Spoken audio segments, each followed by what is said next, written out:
आध्यात्मिक मार्ग के अंदर जो प्राणी चलते हैं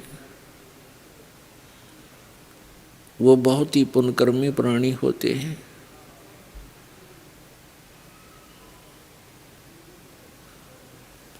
वो पुण्यात्माएं परमात्मा की तरफ में कोई ना कोई साधन अपनाते हैं, परमात्मा से लाभ लेने के लिए, परमात्मा से मोक्ष प्राप्ति के लिए कोई ना कोई साधन भक्ति पूजा वो अवश्य करते हैं। परमात्मा प्राप्ति का यथार्थ ज्ञान न होने से ये प्राणी इस अनमोल मानुष जीवन को व्यर्थ कर जाता है। जो मनुष्य शरीर प्राप्त प्राणी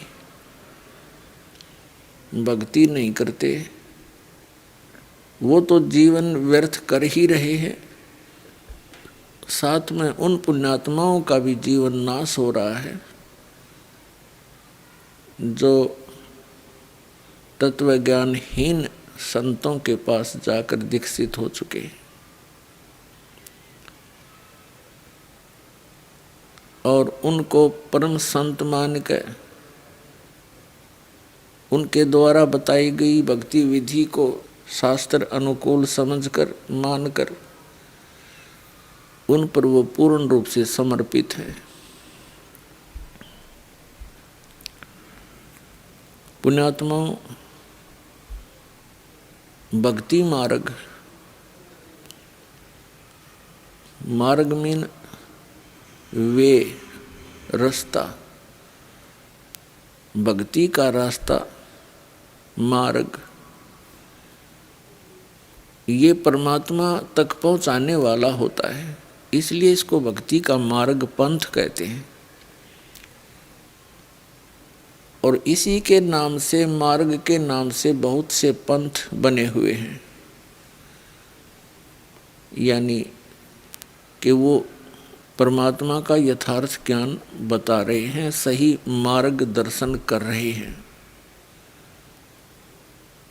जैसे राधा स्वामी पंथ, धन धन सतगुरु पंथ, डेरा सच्चा सौदा सिरसा वालों का, और ये अंसादेश पंथ, कबीर जी का पंथ,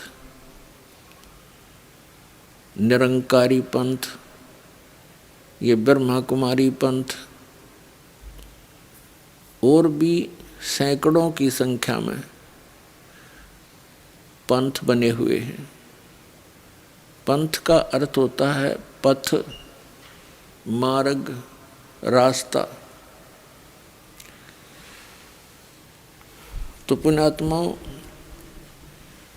जिस भी पंथ या संत के पास हम जाते हैं, उनके इतिहास, उनके अनुभवों की पुस्तकों को पढ़ते हैं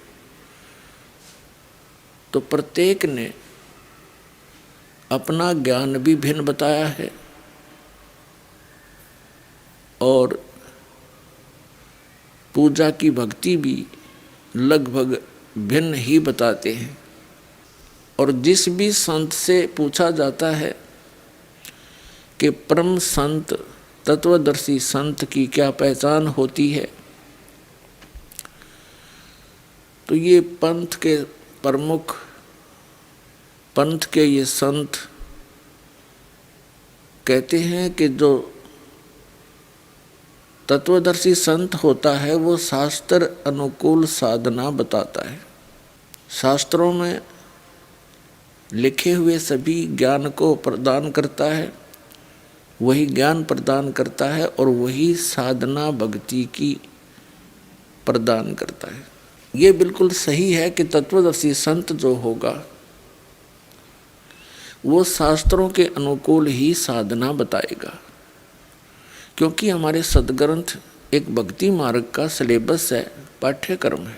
और गुरु कौन होते हैं? ये टीचर हैं, आध्यात्मिक गुरु हैं, आध्यात्मिक टीचर हैं, स्पिरिचुअल टीचर हैं। और टीचर का कर्तव्य होता है कि वो अपने स्टूडेंट्स को अकॉर्डिंग टू द सिलेबस पढ़ावे, तो वो सही है।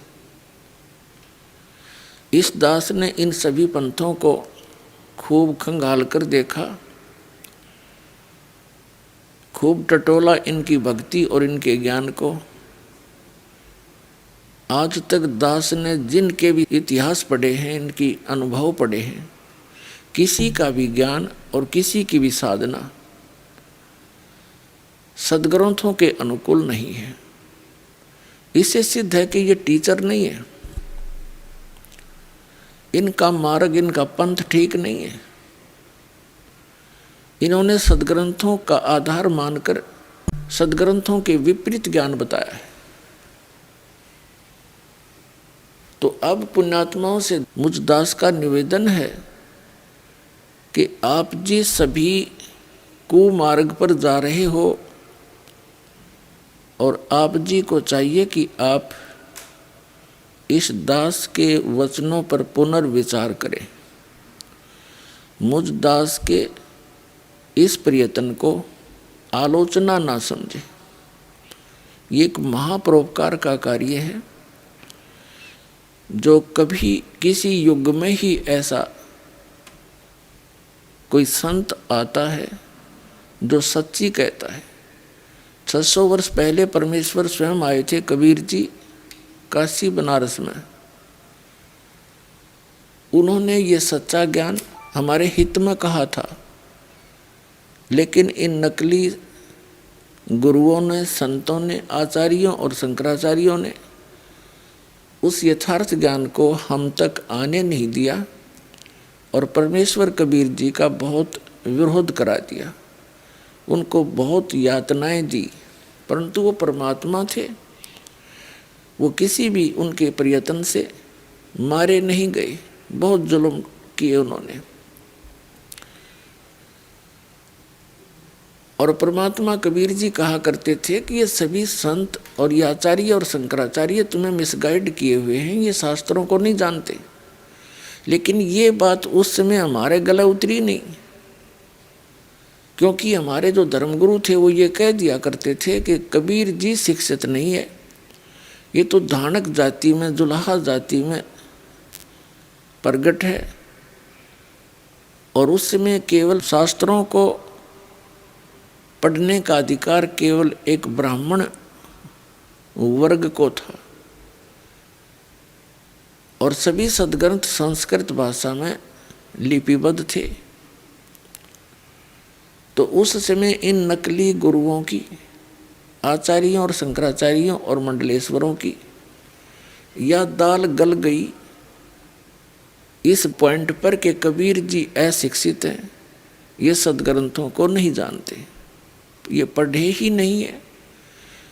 तो हमने यही मान लिया कि सचमुच जो ज्ञान सद्ग्रंथों में है वो सत्य है और कबीर जी सद्ग्रंथ नहीं पढ़ सकते, इसलिए इनका ज्ञान शास्त्र अनुकूल नहीं हो सकता। तो ये हमारी बहुत भारी भूल थी।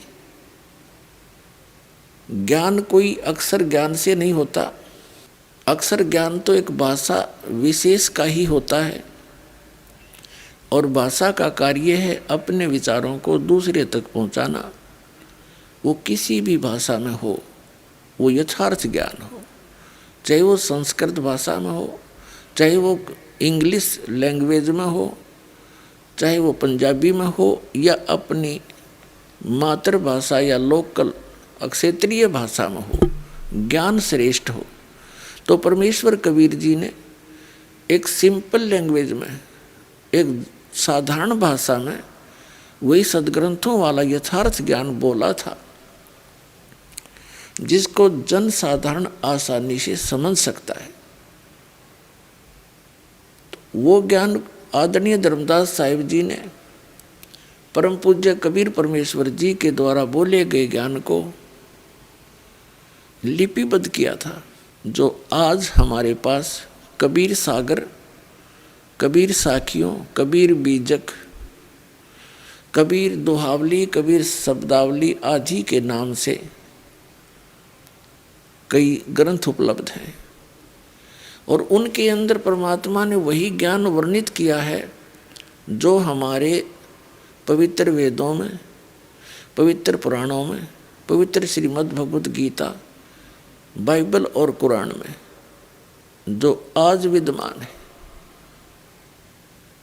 तो पुण्यात्माओं, एक तो इससे हमें यह सिद्ध हो गया कि कबीर जी अशिक्षित होते हुए सब सदग्रंथों का ज्ञान जानते थे, और सदग्रंथों, वेदों और गीता में जो ज्ञान नहीं है उससे भी आगे का जानते थे। तो वो परमात्मा है। जैसे श्रीमद् भगवत गीता अध्याय नंबर 4 के श्लोक नंबर 34 में कहा है कि उस तत्व ज्ञान को तू तत्वदर्शी संतों के पास जाकर समझ, उनको दंडवत प्रणाम करने से और कपट छोड़कर उनसे प्रसन्न करने से वो तत्वदर्शी संत तुझे तत्व ज्ञान का उपदेश कराएंगे। वो तत्व ज्ञान कौन सा है? गीता अध्याय नंबर 4 के ही श्लोक नंबर 32 में स्पष्ट किया है कि सच्चिदानंद घन ब्रह्म की वाणी में, यहाँ इन्होंने अनुवाद गलत कर दिया। ब्रह्मणे शब्द का अर्थ इन्होंने वेद कर दिया। ब्रह्मणे मुखे का अर्थ अनुवादकर्ताओं ने गलत कर दिया, इन्होंने वेद की वाणी लिख दिया। वेद वाला ज्ञान तो गीता ज्ञानदाता बोल ही रहा है। उसने तो कहा कि इन वेदों से भी और गीता में मैं जो ज्ञान दे रहा हूँ इससे भी हटकर है कोई ज्ञान, वो तत्व ज्ञान है। तो यहाँ इन्होंने ब्रह्मणे मुखे का अर्थ कर दिया, वेद की वाणी यहाँ करना चाहिए था सच्चिदानंद घन ब्रह्म की वाणी में, यानी परम अक्षर ब्रह्म की वाणी में उसने अपने मुख से बोली है। वो ब्रह्मणे मुखे यानी सच्चिदानंद घन ब्रह्म के मुख से उच्चरित वाणी में विस्तार के साथ धार्मिक युगों का ज्ञान यानी अनुष्ठानों की जानकारी दी गई है, और उसको जानने के बाद फिर प्राणी सभी कर्मों से छुटकारा पा जाता है। तो वो तत्व ज्ञान गीता ज्ञानदाता ने कहा कि वो कोई अन्य ज्ञान है, और उससे गीता ज्ञानदाता भी परिचित नहीं है। इसी प्रकार यजुर्वेद अध्याय नंबर 40 के श्लोक नंबर 10 से लेकर 13 में स्पष्ट किया है कि कोई तो परमात्मा को संभवात कहता, संभवात माने उत्पन्न होने वाला, जैसे श्री राम और श्री कृष्ण जी के रूप में, और कोई इसको असंभवात यानी वो उत्पन्न ही नहीं होता, वो निराकार है। तो उसमें लिखा है कि वो जन्म लेता है या नहीं लेता है, वो साकार है या निराकार है, इसकी जानकारी वो तत्वदर्शी संत बतावेंगे, उनसे सुनो। इससे सिद्ध हो गया कि वेद ज्ञानदाता भी उस तत्व ज्ञान से अपरिचित है। फिर विद्वान और अविद्वान की परिभाषा बताते हुए यजुर्वेद अध्याय नंबर 40 के और श्लोक नंबर 11 से लेकर 13 तक स्पष्ट किया है कि कोई तो जिसको अक्षर ज्ञान हो गया उसको विद्वान कह देते हैं, और जो अविद्या जिसके पास अक्षर ज्ञान नहीं है उसको अविद्वान कह देते हैं। विद्वान और अविद्वान की जानकारी भी वो तत्वदर्शी संत बताओगे, उनसे सुनो। तो पुण्यात्माओं, ये दास है वो तत्वदर्शी संत जो सर्व शास्त्रों के अनुकूल ज्ञान देता है और सर्व सदग्रंथों के अनुसार भक्ति की विधि बताता है। अब आप शिक्षित हैं, सदग्रंथ हमारे पास उपलब्ध हैं, और आपके ऊपर ऐसी मेहर की है भगवान ने कि आप अपने घर बैठे इन सदग्रंथों के दर्शन कर सकते हो। प्रोजेक्टर के माध्यम से यहाँ हम सत्संग में भी दिखाते हैं, और टीवी के माध्यम से, सीडी के माध्यम से, पुस्तकों के द्वारा उनके सब रेफरेंस फोटोकॉपियाँ लगा लगा कर आपके पास भेज रहे हैं। तो आप जी ने वो सदग्रंथ खरीदने की भी आवश्यकता ना पड़े, और फिर भी अविश्वास होता है तो अवश्य देखें और उनको मिलाएं, और फिर अपना वो पंथ, अपना वो मार्ग जिस दिशा में आप जा रहे हो अपने शास्त्र अनुकूल कर लो। इसमें बुद्धिमता है। अब जैसे कोई व्यक्ति सफ़र कर रहा है और वो कह रहा है कि मैं दिल्ली जा रहा हूँ, हिसार से चले हैं, हिसार से कोई दिल्ली जा रहा है हरियाणा से, और वो पहुँच रहा है सिरसा, सिरसा से आगे को जा रहा है और उससे कोई पूछ रहा है आप कहाँ जा रहे हो, वो कहता मैं दिल्ली जा रहा हूँ। दूसरा जा रहा है जोधपुर की तरफ, वो भी कह रहा है मैं दिल्ली जा रहा हूँ। कोई जा रहा है इधर लुधियाना साइड में, यहाँ हिसार से, और उससे कोई पूछता है कि आप कहाँ जा रहे हो, कि मैं दिल्ली जा रहा हूँ। तो पुण्यात्माओं, उन यात्रियों को कोई ये कह दे कि आपका मार्ग ठीक नहीं है, आपकी दिशा ठीक नहीं है, आप गलत जा रहे हो, तो क्या करना चाहिए उनको? उनको तुरंत रुक जाना चाहिए उसी स्थान पर और उसका खूब निरीक्षण करे, 1 2 4 10 से खूब पूछे और फिर आगे सफ़र करे। और किसी, जैसे एक समस्या और आ गई है कि हम ऐसे मार्गदर्शकों के फंस गए, सब वही गलत दिशा ही बता रहे हैं, गलत दिशा को सही बता रहे। तो उसके लिए जैसे एक व्यक्ति कह रहा है कि मार्ग ठीक नहीं है और 10 कह रहे हैं कि नहीं ये सही जा रहा है, तो उस यात्री को ये विश्वास हो जाएगा उन 10 के झूठ पर, क्योंकि उनकी मात्रा अधिक है। और दूसरा अकेला एक ये कह रहा है कि नहीं आप गलत जा रहे हो, तो उससे ये तो पूछे कि आप गलत क्यों बता रहे हो, ये सभी कह रहे हैं मैं ठीक जा रहा हूँ, उसका प्रमाण मांगे उससे, और वो हितैषी है तो आपको प्रमाण भी देगा। अब जैसे मैप है, मानचित्र, वो व्यक्ति यदि आपको मानचित्र सिद्ध कर देता है कि आप यहाँ खड़े हैं और दिल्ली ये है और आप हिसार से चले हो, हिसार यहाँ पर है और आप जा रहे हो इधर लुधियाना, ये आगे लुधियाना देखो, ये आपके रोड पर लुधियाना लिखा है और आप यहाँ खड़े हो, आप आए हिसार से हो, हिसार से दिल्ली इधर है, तो फिर वो 10 के 10 झूठे सिद्ध हो जाने चाहिए, उनको त्याग देना चाहिए कि झूठ बोल रहे हैं और फिर अपनी दिशा ठीक करके आ जाना चाहिए। फिर दूसरी समस्या ये आती है श्रद्धालुओं के सामने कि हमने 10 वर्ष हो गए उपदेश ले रखा है उनसे, हमने 20 वर्ष हो गए, हम वापस इधर कैसे आए, आपके यहाँ कैसे नाम लें जो सच्ची साधना बताता है, हमारे उस इतने समय का क्या होगा, वो तो व्यर्थ हो गया। अब जैसे हिसार से कोई यात्री चला अपनी मोटर गाड़ी में और वो पहुंच गया सिरसा, जाना था दिल्ली, तो वो 90 किलोमीटर गलत चला गया और वहाँ उसको कोई बताता है कि आप गलत आ गए हो। अब ऐसा कोई मूर्ख नहीं होगा ये कहे कि मेरे इस 90 किलोमीटर में चल पड़ा, इसका क्या होगा, अब कैसे वापस जाऊं। ये बुद्धिमान व्यक्ति ये बात नहीं कर सकता, कति बालक कर सकता है जिसको कोई भी ज्ञान नहीं उस मार्ग का, तो उसका वो अपने आप समझ जाएगा कि सचमुच गलत आ गया और तुरंत मुड़ जाएगा, वापस आना ही पड़ेगा, तभी मंजिल पर जा सकता है। अगर उस 90 किलोमीटर को देखता रहा और वापस नहीं आया तो वहीं बैठा रहेगा, मंजिल तक नहीं पहुंच सकता। तो ऐसी दशा आज वर्तमान में दास देख रहा है उन श्रद्धालुओं की जो इन नकली पंथों में फंसे पड़े हैं, इन नकली संतों के पास फंसे पड़े, 2-2 3-3 पीढ़ी बर्बाद होगी। अब उनको सही दिशा बताई जाती है और मैप दिखाए जाते हैं, मैप हमारे सदग्रंथ हैं, इनमें प्रमाण दिखाए जाते हैं कि आप गलत दिशा पर जा रहे हो,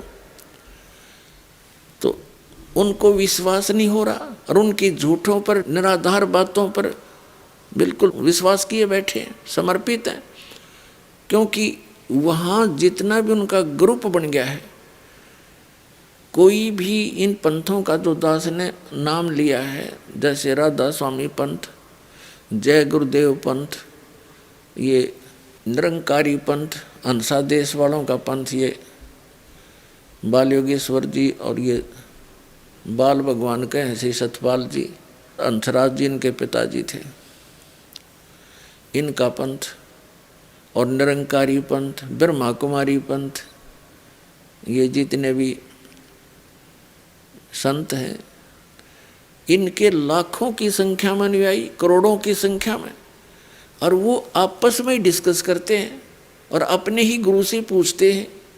तो पहले दिग्भ्रष्ट है और वो सभी आपका ग्रुप दिग्भ्रष्ट है।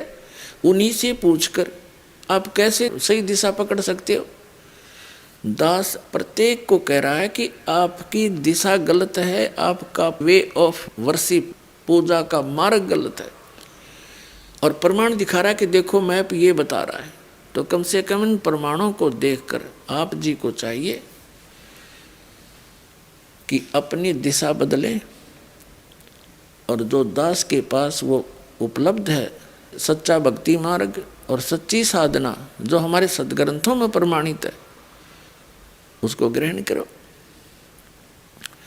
अब इस दास के इस निर्णायक प्रयत्न को, एक परमार्थी प्रयत्न को आलोचना ना समझे, ये आपकी बहुत बड़ी भूल होगी।